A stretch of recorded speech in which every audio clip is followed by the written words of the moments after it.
شروع اللہ کے نام سے جو بڑا مہربان نہایت رحم والا ہے۔ الف لام را، یہ خدا کی کتاب اور قرآن روشن کی آیتیں ہیں۔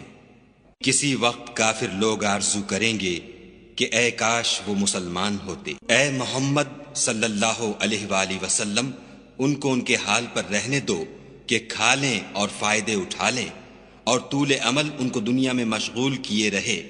ان قریب ان کو اس کا انجام معلوم ہو جائے گا۔ اور ہم نے کوئی بستی ہلاک نہیں کی مگر اس کا وقت مرقوم و معین تھا۔ کوئی جماعت اپنی مدت وفات سے نہ آگے نکل سکتی ہے نہ پیچھے رہ سکتی ہے۔ اور کفار کہتے ہیں کہ اے شخص جس پر نصیحت کی کتاب نازل ہوئی ہے، تو دیوانہ ہے۔ اگر تو سچا ہے تو ہمارے پاس فرشتوں کو کیوں نہیں لے آتا؟ کہہ دو ہم فرشتوں کو نازل نہیں کیا کرتے مگر حق کے ساتھ، اور اس وقت ان کو مہلت نہیں ملتی۔ بے شک یہ کتاب نصیحت ہم ہی نے اتاری ہے اور ہم ہی اس کے نگہبان ہیں۔ اور ہم نے تم سے پہلے لوگوں میں بھی پیغمبر بھیجے تھے، اور ان کے پاس کوئی پیغمبر نہیں آتا تھا مگر وہ اس کے ساتھ استہزاء کرتے تھے۔ اس طرح ہم اس تکذیب و ضلال کو گناہ گاروں کے دلوں میں داخل کر دیتے ہیں، سو وہ اس پر ایمان نہیں لاتے، اور پہلوں کی روش بھی یہی رہی ہے۔ اور اگر ہم آسمان کا کوئی دروازہ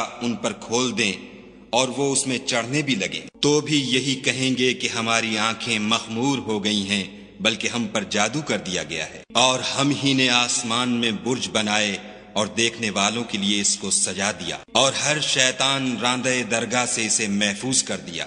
ہاں اگر کوئی چوری سے سننا چاہے تو چمکتا ہوا انگارہ اس کے پیچھے لپکتا ہے۔ اور زمین کو بھی ہم ہی نے پھیلایا اور اس پر پہاڑ بنا کر رکھ دیے، اور اس میں ہر ایک سنجیدہ چیز اگائی۔ اور ہم ہی نے تمہارے لیے اور ان لوگوں کے لیے جن کو تم روزی نہیں دیتے اس میں معاش کے سامان پیدا کیے۔ اور ہمارے ہاں ہر چیز کے خزانے ہیں، اور ہم ان کو بمقدار مناسب اتارتے رہتے ہیں۔ اور ہم ہی ہوائیں چلاتے ہیں جو بادلوں کے پانی سے بھری ہوئی ہوتی ہیں، اور ہم ہی آسمان سے مے برساتے ہیں، اور ہم ہی تم کو اس کا پانی پلاتے ہیں، اور تم تو اس کا خزانہ نہیں رکھتے۔ اور ہم ہی حیات بخشتے اور ہم ہی موت دیتے ہیں، اور ہم ہی سب کے وارث مالک ہیں۔ اور جو لوگ تم میں پہلے گزر چکے ہیں ہم کو معلوم ہیں، اور جو پیچھے آنے والے ہیں وہ بھی ہم کو معلوم ہیں۔ اور تمہارا پروردگار قیامت کے دن ان سب کو جمع کرے گا، وہ بڑا دانا اور خبردار ہے۔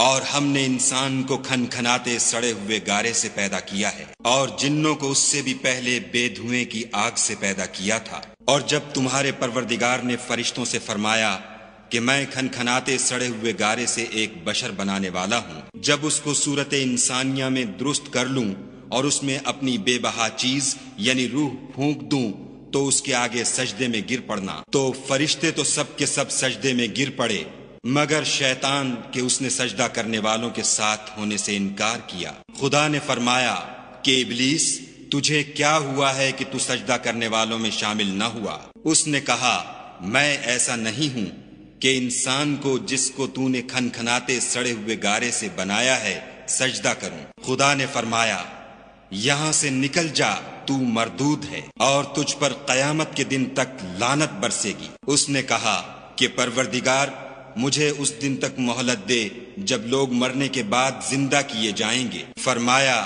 کہ تجھے مہلت دی جاتی ہے وقت مقرر یعنی قیامت کے دن تک۔ اس نے کہا کہ پروردگار جیسا تو نے مجھے رستے سے الگ کیا ہے میں بھی زمین میں لوگوں کے لیے گناہوں کو آراستہ کر دکھاؤں گا اور سب کو بہکاؤں گا۔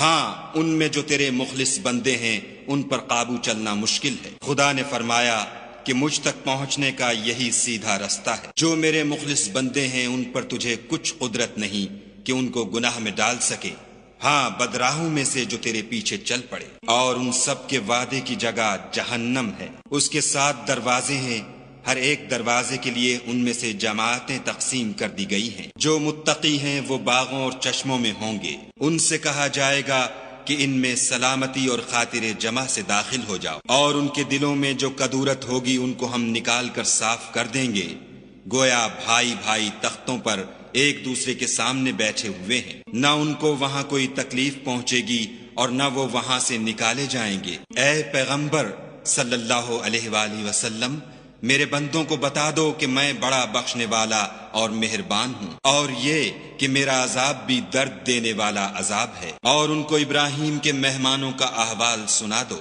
جب وہ ابراہیم کے پاس آئے تو سلام کہا۔ انہوں نے کہا کہ ہمیں تو تم سے ڈر لگتا ہے۔ انہوں نے کہا کہ ڈریے نہیں، ہم آپ کو ایک دانش مند لڑکے کی خوشخبری دیتے ہیں۔ وہ بولے کہ جب مجھے بڑھاپے نے آ پکڑا تو تم خوشخبری دینے لگے، اب کاہے کی خوشخبری دیتے ہو؟ انہوں نے کہا کہ ہم آپ کو سچی خوشخبری دیتے ہیں، آپ مایوس نہ ہوجیے۔ ابراہیم نے کہا کہ خدا کی رحمت سے میں مایوس کیوں ہونے لگا؟ اس سے مایوس ہونا گمراہوں کا کام ہے۔ پھر کہنے لگے کہ فرشتوں تمہیں اور کیا کام ہے؟ انہوں نے کہا کہ ہم ایک گناہ گار قوم کی طرف بھیجے گئے ہیں کہ اس کو عذاب کریں، مگر لوط کے گھر والے کہ ان سب کو ہم بچا لیں گے، البتہ ان کی عورت کہ اس کے لیے ہم نے ٹھہرا دیا ہے کہ وہ پیچھے رہ جائے گی۔ پھر جب فرشتے لوط کے گھر گئے تو لوط نے کہا تم تو ناآشنا سے لوگ ہو۔ وہ بولے کہ نہیں، بلکہ ہم آپ کے پاس وہ چیز لے کر آئے ہیں جس میں لوگ شک کرتے تھے، اور ہم آپ کے پاس یقینی بات لے کر آئے ہیں اور ہم سچ کہتے ہیں۔ تو آپ کچھ رات رہے سے اپنے گھر والوں کو لے نکلیں اور خود ان کے پیچھے چلیں، اور آپ میں سے کوئی شخص پیچھے مڑ کر نہ دیکھے، اور جہاں آپ کو حکم ہو وہاں چلے جائیے۔ اور ہم نے لوط کی طرف وحی بھیجی کہ ان لوگوں کی جڑ صبح ہوتے ہوتے کاٹ دی جائے گی، اور اہل شہر لوط کے پاس خوش خوش دوڑے آئے۔ لوط نے کہا کہ یہ میرے مہمان ہیں، کہیں ان کے بارے میں مجھے رسوا نہ کرنا، اور خدا سے ڈرو اور میری بے آبروئی نہ کیجو۔